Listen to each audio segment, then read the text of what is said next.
Bonjour à tous. Donc petite vidéo donc de compte rendu de l'hiver passé 2017-2018 et donc de ce que je vais faire pour l'hiver à venir. Donc d'abord j'ai supprimé les modules Peltier que j'avais mis dans les grilles.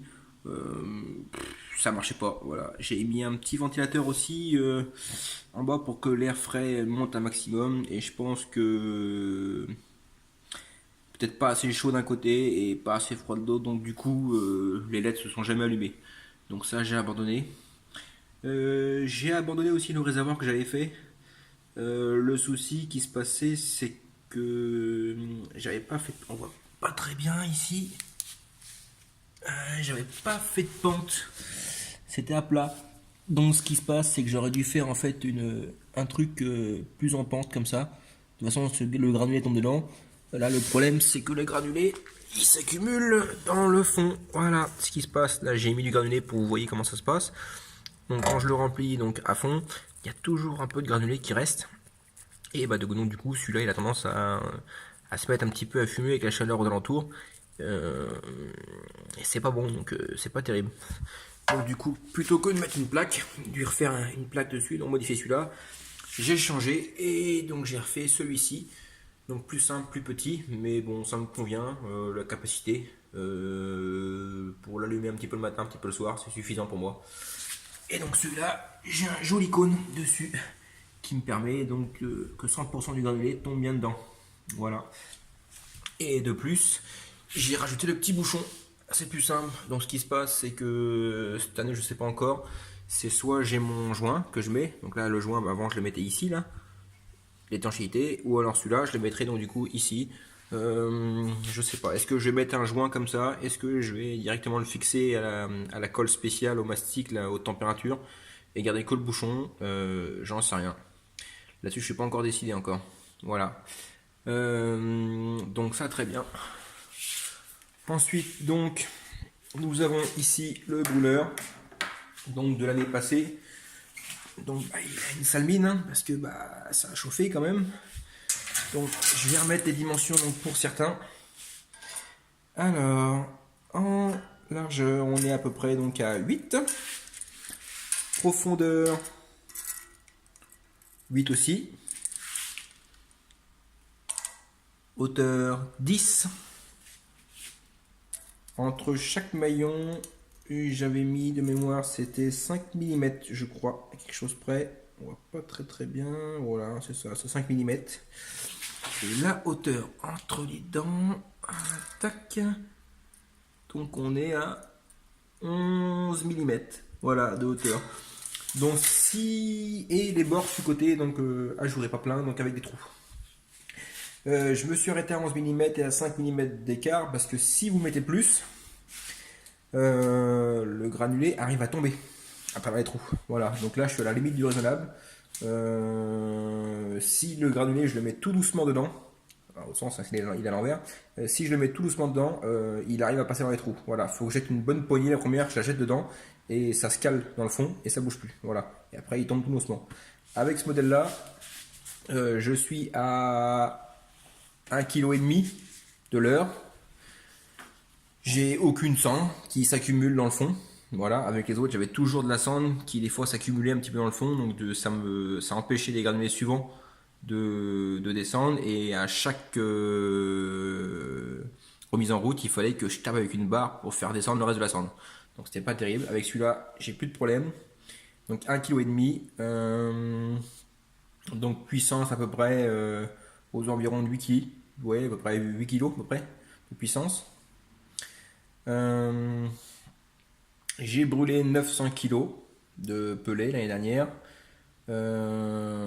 qui m'ont coûté à peu près donc 200 euros. J'ai récupéré aux environs de 15 litres de cendre, quelque chose de très très fin, un petit peu comme de la poussière de plâtre. Et donc EDF m'a redonné 800 euros. Donc ça fait une économie donc de 600 euros. Donc c'est pas trop mal. Là-dessus, cette année, j'ai décidé aussi donc de rajouter un petit ventilateur.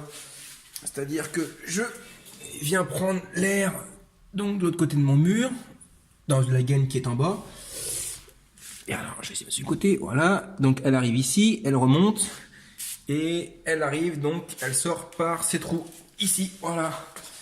Donc le but étant assez simple, déjà d'une part c'est récupérer donc de l'air chaud, de prendre l'air de côté, donc de faire circuler la pièce, de faire circuler l'air chaud dans la pièce, voilà, tout autour, d'une. De deux, refroidir un petit peu le tuyau pour deux raisons, parce que je trouve déjà qu'il chauffe un petit peu trop. On a dépassé les... Quand il faisait bien froid, j'ai dépassé les 100 degrés. J'ai mis des sondes de température, hein. Donc tuyau, donc sonde qui mesure donc, la température du tuyau à l'extérieur, hein, pas des fumées. Une sonde ici en haut et une sonde dans les combles. Voilà, donc pour surveiller. Et j'ai dépassé les 100 degrés. Donc ça, je ne le voulais pas. Donc j'aimerais donc pouvoir refroidir donc ce tuyau-là. Et ensuite... je me dis que si je refroidis donc le tuyau, je refroidis les gaz et donc du coup je diminue le tirage et peut-être que il brûlera moins vite parce que du coup je voudrais descendre aux environs des 5 kg, voilà, à l'heure de puissance. Donc là je suis plutôt sur 8, je voudrais plutôt, enfin si vous voulez qu'il me brûle à peu près 1 kg à l'heure et pas 1,5 kg.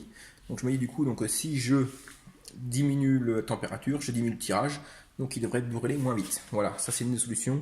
L'autre solution, si ça ne fonctionne pas, ça sera donc sur le tuyau d'arrivée d'air qui vient de l'extérieur, c'est de mettre donc du coup un système de volet papillon, donc pour réguler le tirage. Voilà, ça sera la solution en cours. Mais je me dis que si en mettant un ventilateur, j'arrive à récupérer de l'air chaud, je réduis la température du tuyau pour la sécurité et qu'en plus j'arrive à limiter le tirage et donc de limiter la consommation, et ben c'est tout bénef. Donc pour commander le ventilo, l'ajout donc dernier 3 modèles, hein, je ne mettrai pas les 3, ils appellent ça un interrupteur bilamique, normalement ouvert. Donc là on a un à 60, un à 80 et un à 100 degrés. Donc ce qui se passe, c'est je vais les coller quelque part derrière, voilà, avec un petit fil. Et quand la température de consigne est arrivée, le contact se ferme et le ventilateur s'enclenche. Et une fois que le poids est éteint et que la température descend, et bien tout simplement le ventilo s'arrête. Donc ça permet d'automatiser le système. Donc pourquoi 3 températures différentes? Parce que du coup, je veux pas trop refroidir le tuyau. Parce que je me dis si je le refroidis trop, le rendement sera moins bon et en plus ça risque de fumer un petit peu à l'extérieur. Donc vu que ça vient de perpète, qu'il faut à peu près un mois de délai pour les avoir, eh bien j'en ai pris 3 directement, 60, 80 et 100. Et je ferai mes petits essais cet hiver. Voilà, voilà.